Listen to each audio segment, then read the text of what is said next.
Jadi yang ditanya Samuel tadi ya, kalau Bapak tambahi, Fakultas Hukum salah satu fakultas selain FKIP yang sangat diminati karena mereka 9 orang doktor. Doktor itu S3, Anda nanti masuk S1, S2, S3. Satu orang sekarang sudah guru besar, dua lagi usulan. Guru besar itu bukan guru yang besar, profesor yang dibiayai UNIKA. Jadi bukan hanya itu, ada hakim harga ginting di Sleman dari UNIKA. Jadi peluang sangat besar. Selain katakanlah notaris, ya notaris, nanti mereka akan kuliah lagi ambil MKN, baru bisa notaris. Ya. Tapi penasihat hukum banyak. Samuel, jangan ragu-ragu. Itu akreditasinya Bu. Tahun ini kita membuat usulan membuka program pasca sarjana ilmu hukum. Nah, itu ya. Mana tadi yang tadi? Nah, yang depan.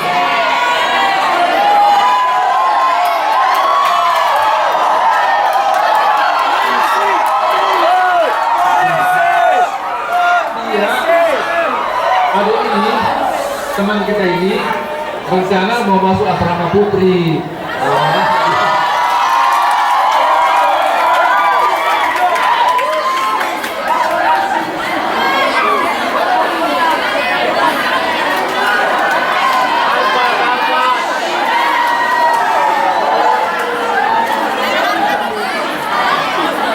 Lu sebenarnya tentang beasiswa. Bapak katakan tadi di UNIKA ada banyak jenis beasiswa. Nanti Anda buka di web ya, klik beasiswa. Nah, besarannya berbeda-beda. Ada dua. Yang pertama, beasiswa langsung pada saat kuliah, itulah bidik misi, ya. Itu beasiswa bidik misi. Itu besarannya itu 600.000 per bulan, uang kuliah gratis. Berarti 7 juta tahun tambah 7,2, 14,2 tambah ongkosnya 500, 14,7 juta diberikan di pemerintah. Itu di awal. Yang kedua, seluruh beasiswa yang lain sudah bisa kita urus setelah semester 2 dengan minimal IP 2,75 saja. Besarannya macam-macam. Ada namanya peningkatan prestasi akademik PPA itu kurang lebih 4,2 setahun, lumayan lah ya, 4,2 juta. Ada yang hanya 1, sekian dari yayasan, cuma ada di DRI, macam-macam. Jadi macam-macam dia, biasanya dia setelah semester 2 minimal 2,75. Nah, kalau tadi yang PPA itu prestasi, misalnya gini, dia mau 3,5, ini 3,4 ya, biarpun dia orang kaya, orang tuanya dia dapat karena prestasi gitu. Kita bersaing di situ ya, bersaing di situ. Kalau yayasan tetap diperhatikan juga kemampuan orang tua. Nah, biasanya surat dari kepala desa gitu, dari pendeta atau dari pastor gitu. Itu dia ya, itu dia. Oke, nah itu. Nah ini ya.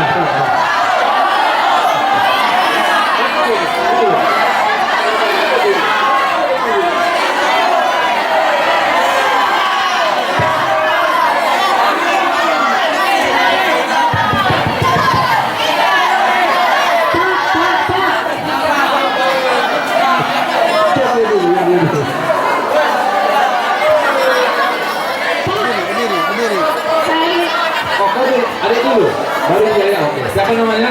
Saya ingin bertanya. Siapa namanya? Nama saya Sartika. Oh, IPS Pak. IPA. Oke. Saya ingin bertanya 3 pertanyaan Pak.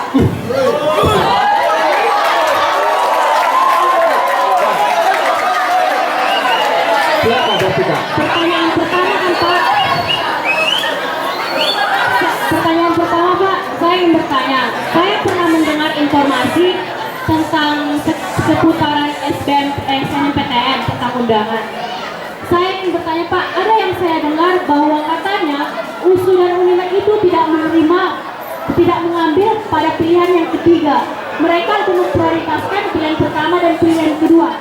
Kenapa demikian Pak? Dan apa alasannya?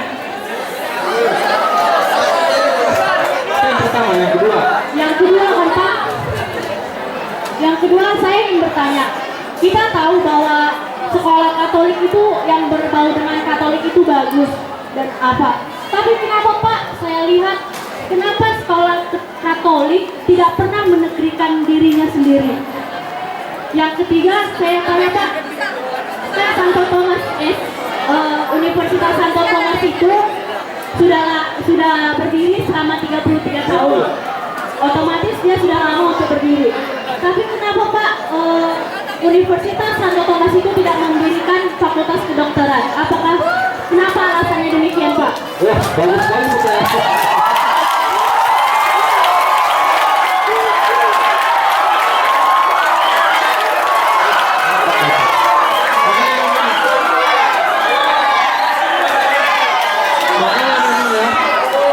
Dari bintang timur itu terkenal lewat hebat itu.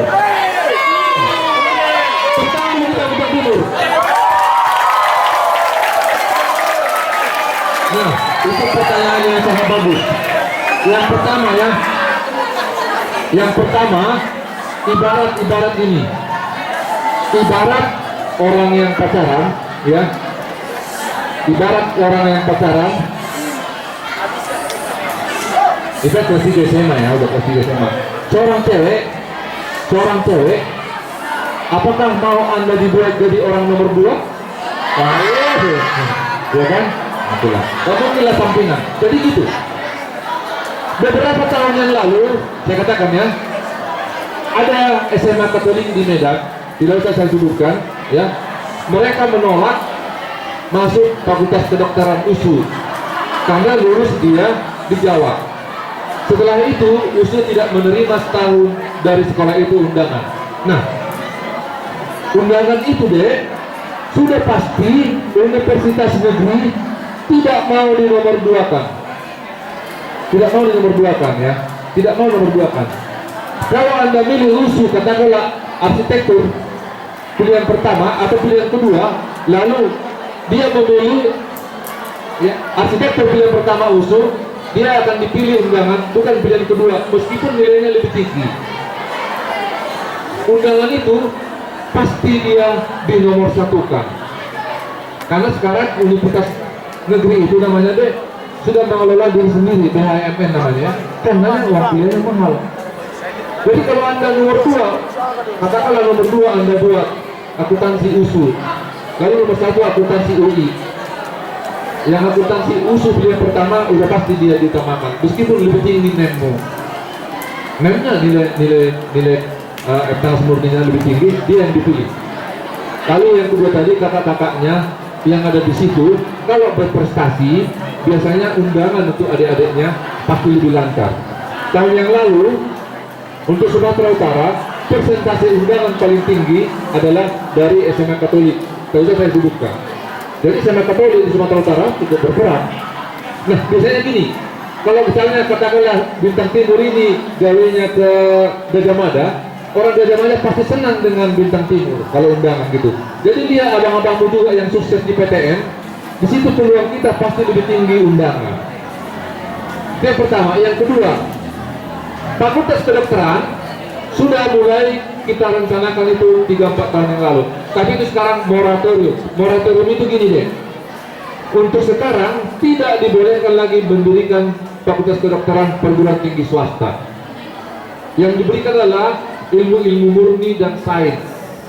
Nah, bahasa dan seni boleh, lalu MIPA, fisika, misalnya nuklir, itu diberi. Kalau Fakultas Kedokteran namanya moratorium, tidak boleh lagi diberikan izin untuk sementara ke swasta. Padahal kita punya Rumah Sakit Harapan, Rumah Sakit Elizabeth, ya kan? Makanya kita sekarang coba S2 ilmu hukum.